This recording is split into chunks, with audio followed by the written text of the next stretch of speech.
العليم من الشيطان الرجيم. بسم الله الرحمن الرحيم.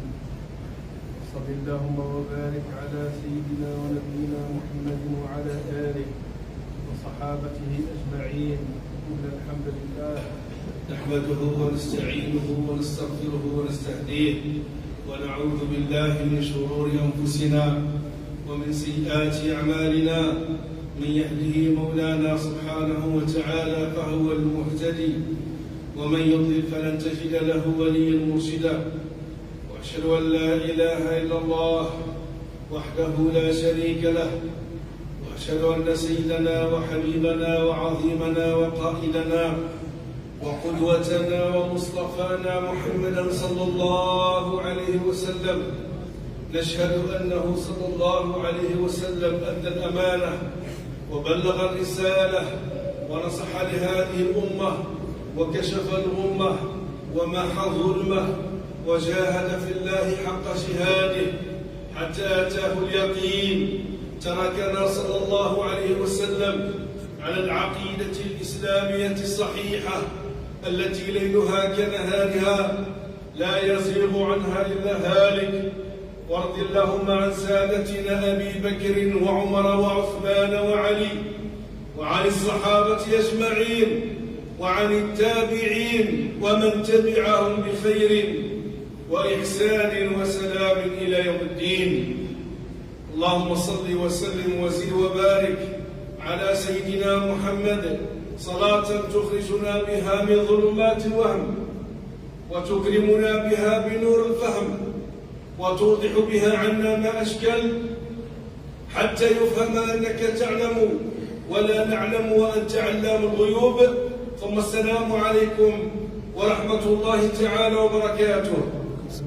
طبتم وطاب ممشاكم وتبوأتم من الجنة منزلا، كيف لا وأنتم في بيت من بيوت الله وأنتم في حضرة الله سبحانه وتعالى، تحفكم الملائكة ويذكركم الله في ملأ خير من ملائكم. نتوقف اليوم أحبتي في الله وطلابنا يذهبون إلى المدارس في عام جديد، عام دراسي جديد. الطلبة يلتحقون بمقاعد الدراسة، الطلبة يتوجهون إلى منهل العلم، الطلبة يتوجهون إلى تلك الشعلة الربانية في المدارس. وهذا العام نسأل الله سبحانه وتعالى أن يكون عام نجاح وتوفيق لطلابنا عبر كل الأطوار الجامعية والمتوسطة والثانوية والابتدائي، وفي التكوين المهني وفي المعاهد الإسلامية وفي المعاهد الأخرى. إن العلم وطلب العلم أيها الأحبة هو من شيمة هذه الأمة. هذه الأمة أمة العلم، أمة التعلم. كيف لا أول سورة نزلت على قلب النبي عليه الصلاة والسلام تحثنا على العلم، اللي هي سورة القلم. اقرأ باسم ربك الذي خلق، خلق الإنسان من علق، اقرأ وربك الأكرم الذي علم بالقلم، علم الإنسان ما لم يعلم. فهذه الأمة أمة العلم، أمة التعلم، أمة طلب العلم والحفاظ على العلم. لذلك في كثير من آيات القرآن الكريم الله سبحانه وتعالى يبين منزلة العلم والعلماء، كما قال: شهد الله أنه لا إله إلا هو والملائكة وأولي العلم قائما بالقسط لا إله إلا هو العزيز الحكيم إن الدين عند الله الإسلام. العلم والعلماء منزلتهم غالية، فأشهدهم الله سبحانه وتعالى بعدما أشهد ذاته وأشهد الملائكة وأشهد الأنبياء، أشهد العلماء على وحدانيته وعلى هذا الدين. شهد الله أنه لا إله إلا هو والملائكة وأولي العلم قائما بالقسط. نعم أيها الأحبة، ثم لا يستوي من يتعلم ويطلب العلم ممن بعيد عن العلم وليس همه التعلم. فقال سبحانه وتعالى: قل هل يستوي الذين يعلمون والذين لا يعلمون. المحال أنك لا تقرأ ولا تريد أن تقرأ، المحال أنك لا تتعلم ولا تريد أن تتعلم. وأشرف العلوم أيها الأحبة على الإطلاق هو علم معرفة الله سبحانه وتعالى ومعرفة رسوله ومعرفة هذا الدين، أحكام الدين، أحكام الصلاة.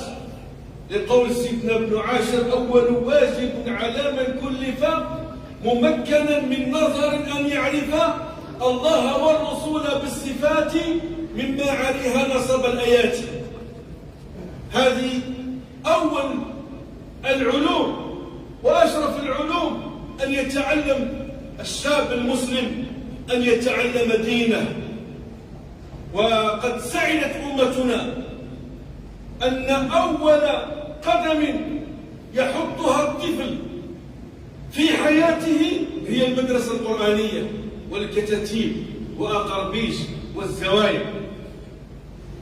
هذه الميزة عندنا في الجزائر قاطبة، جنوبها وشمالها وغربها وشرقها. أول ما الطفل يحل عينيه على الدنيا المدرسة القرآنية، وتسابق الآباء على أن يحظى أبناءهم بمكان في المدرسة القرآنية هو بداية كل عام. إذن أشرف العلوم هي العلوم الشرعية، ثم العلوم الأخرى، لأن النبي عليه الصلاة والسلام كما جاء في الحديث الذي يرويه الإمام الترمذي قال صلى الله عليه وسلم: من سلك طريقا يبتغي به العلم سهل الله له طريقا إلى الجنة. وكلمة العلم جاءت على العموم، لم يخصص النبي عليه الصلاة والسلام. يعني ما يجيش واحد يقول لك اليوم أنا نتعلم الدين الشرع وما نتعلمش الرياضيات والفيزياء والكيمياء إلى غير ذلك من العلوم الأخرى، بل كل العلوم مطلوبة، بل صارت بعض العلوم الدنيوية صارت واجبة، صارت بعض العلوم صارت واجبة لنهوض هذه الأمة. هذه الأمة تنهض بالعلم الشرعي والعلم الدنيوي. العلم الشرعي يحصلك وتجد نفسك أيها الحبيب وأنت تعبد الله على علم، لأن الله لا يعبد على جهل. أنت تصلي يجب عليك أن تعلم وتتعلم وأن تعرف أحكام الصلاة، السجود القبلي والبعدي والاستخلاف إلى غير ذلك من الأشياء التي هي واجبة عليك. تعرف الوضوء، مراتب الوضوء، كيف يصح وضوئي، ما هي الصلاة المقبولة، كيف الله سبحانه وتعالى يقبل صلاتي، ما هي شروط الصلاة، ما هي واجبات الصلاة، ما هي مستحبات الصلاة. هذه الأمور البدائية يجب عليك أن تتعلمها، لأن العلم ينقسم إلى قسمين: علم كفاية وعلم فرض. العلم الفرض وهو العلم الشرعي، فرض عليك أن تتعلمه لأنك أنت تعبد الله بهذا العلم. وهناك فروض كفاية إذا قام بها البعض سقط عن الجماعة، وهي العلوم الأخرى، الفيزياء والكيمياء والرياضيات، هذه العلوم الأخرى إذا قام بها البعض لا بأس أنها تسقط على الآخرين. لكن الصلاة أنت يجب عليك أن تتعلم الصلاة، وأنتم تعرفون ذلك. النبي عليه الصلاة والسلام لما جاءه جبريل وكما قال صلى الله عليه وسلم فوضع أسند ركبتيه عند ركبتي النبي عليه الصلاة والسلام ووضع يده على فخذيه وبدأ يعلم ويتعلم من رسول الله عليه الصلاة والسلام. وهذا من آداب طالب العلم، كيف أنه يتواضع ويتأدب مع شيخه. إذن العلم علم الله نور، ونور الله لا يؤتى لعاصي. قال صلى الله عليه وسلم: من سلك طريقا يبتغي به العلم سهل الله له طريق الجنة، وإن الملائكة لتضع أجنحتها رضاء لطالب العلم، وإن الحيتان في البحر ليسبحن لطالب العلم ويدعين لطالب العلم، وإن العلماء ورثة الأنبياء، وإن الأنبياء لم يورثوا دينارا ولا درهما، وإنما ورثوا العلم، فمن أخذه فقد أخذ بحظ وافر. وأنتم ترون اليوم العلماء مشكاة هذه الأمة، ومنذ 15 يوما احتفلنا وإياكم بيوم الإمام 15 سبتمبر من كل عام، وهو اليوم الذي توفى فيه سيدنا وشيخنا محمد بن كبير رحمة الله تعالى عليه. اتخذته الجزائر يوما للتذكير العلماء والعودة إلى محبة العلم والعلماء. وبعد أيام سوف يأتي 5 من أكتوبر وهو يوم الوطني للمعلم، كذلك نتذكر وإياكم ذلك المعلم الذي قرأنا نحن وأنتم عليه أول الحروف، الذين علمونا حرفا ورسما ونطقا، نتذكرهم في 5 من أكتوبر من كل عام. جعلته الجزائر اليوم الوطني للمعلم عرفانا له على ما يقدمه هذا المعلم لطلابنا ولفلذات أكبادنا. إذا قال صلى الله عليه وسلم: من سلك طريقا يبتغي به العلم سهل الله له طريقا إلى الجنة. هذه إحدى الطرق التي توصلك وتوصلك إلى الجنة، هي طلب العلم. حتى قيل: كن عالما أو متعلما ولا تكن ثالثا. كن عالما أو متعلم ولا تكن ثالثا، أي لا تكن جاهلا. والجاهلية والعياذ بالله، الجهل والأمية داء خطير. لذلك كانت كما قلت أول آية تحثنا على العلم وطلب العلم. وقد كان العلماء الربانيون علماء هذه الأمة الإسلامية، هؤلاء العلماء الذين حفظوا إلينا هذا الدين وأوصلوه لنا كما ورثناه عن نبينا محمد عليه الصلاة والسلام. وصل لنا هذا الدين سهلا، ليس فيه تعصب وليس فيه جاهلية، وإنما هو نور الله سبحانه وتعالى.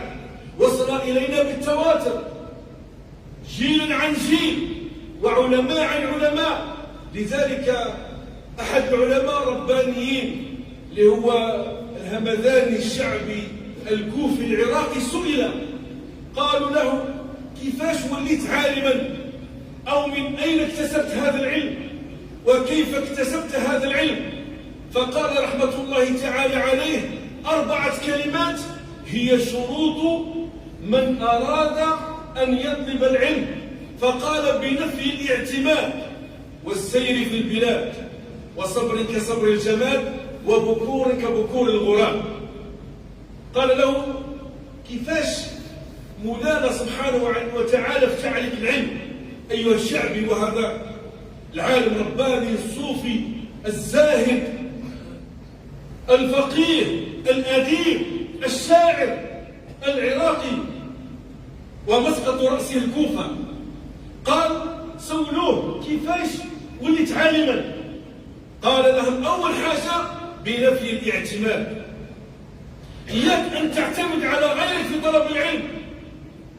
إياك أيها الطالب، وهذه نصائح لطلابنا وهم في متوسطة وهم في ثانوية وهم في الجامعة حتى في الابتدائي، إياك أن تعتمد على غيرك في الحفظ.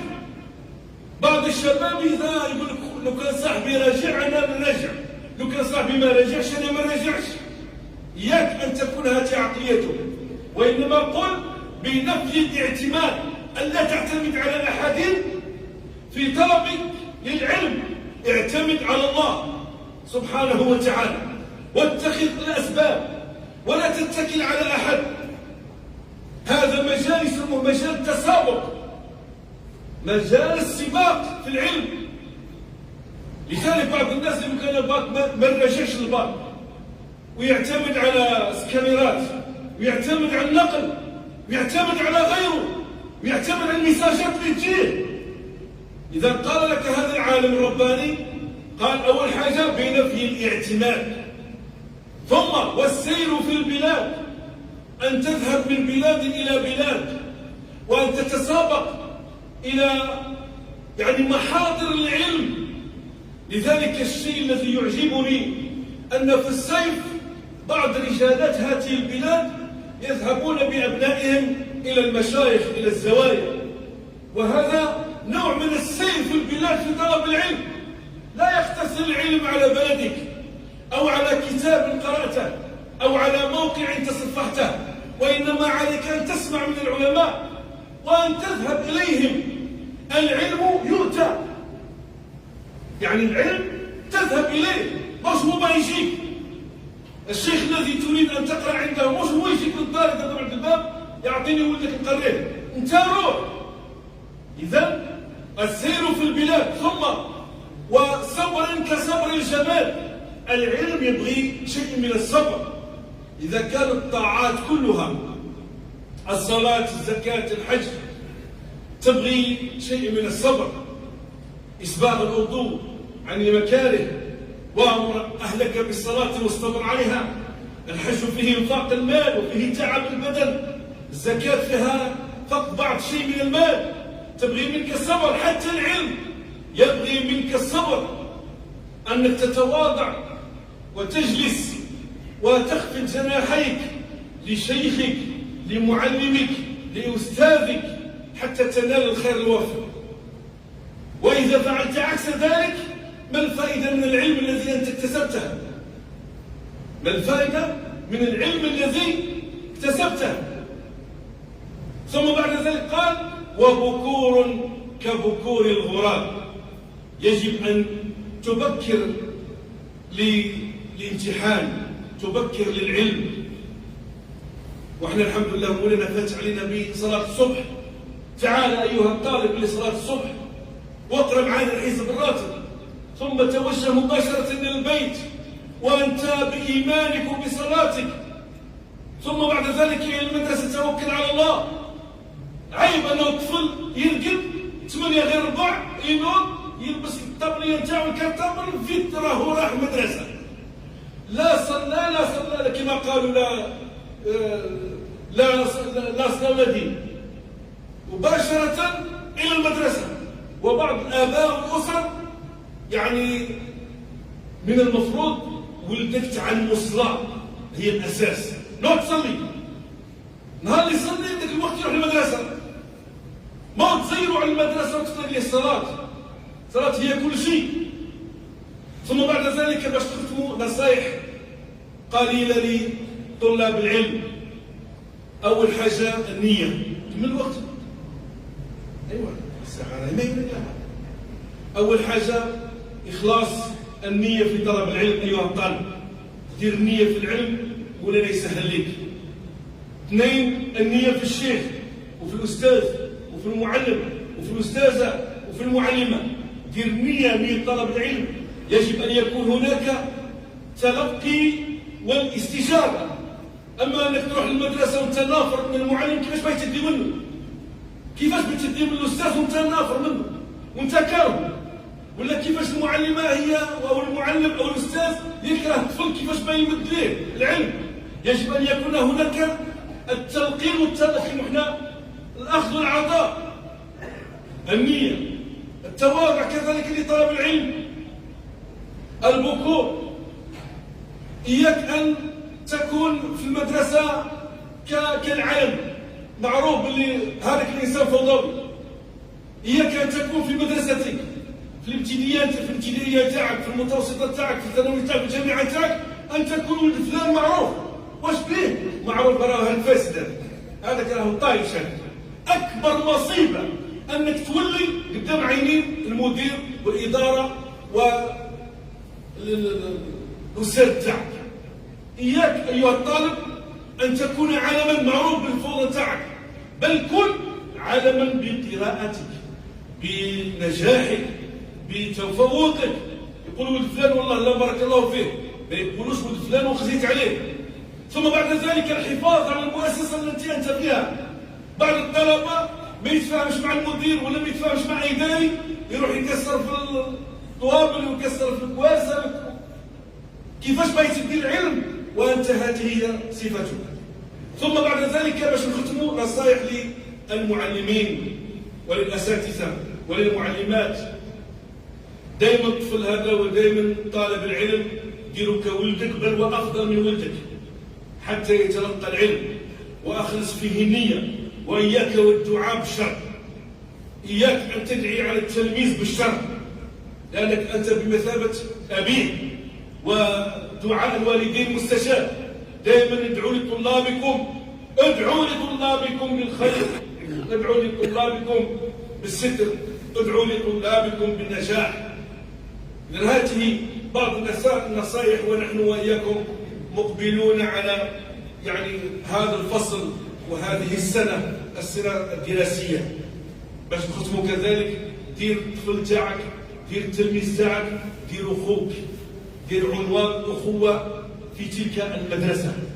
كان ديروا روحكم في تلك المؤسسة التربوية أخوت، راكم تأدوا في واجب. نسأل الله سبحانه وتعالى يجعلنا ممن يستمعون القول ويتبعون أحسنه، كما نسأل الله سبحانه وتعالى يتوفنا على من لا إله إلا الله رسول الله. سبحان ربك رب العزة عما يصفون، وسلام على المرسلين، والحمد لله رب العالمين.